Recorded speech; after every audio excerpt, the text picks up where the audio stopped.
Good evening friends. నేనైతే గొర్రె దగ్గరికి అయితే వెళ్ళొచ్చేసరికి మా పాప అయితే చూడండి వంట ఏం చేసిందో. పులిహోరకి అయితే చేసింది ఫ్రెండ్స్. నాకైతే పని లేకుండా పని అయితే అంతా కంప్లీట్ చేసింది.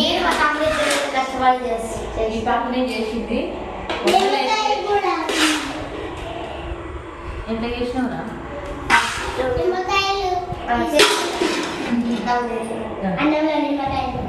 అన్నంలో నిమ్మకాయ పోసి కలిపినాక పోపు వేస్తాను.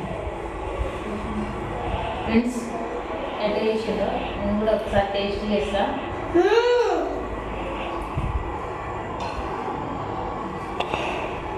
సూపర్,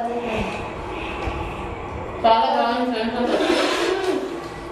అన్నీ సరిపోయినాయి. అచ్చం మనం పెద్దలు మెట్ట చేస్తామో అట్లనే చేసింది.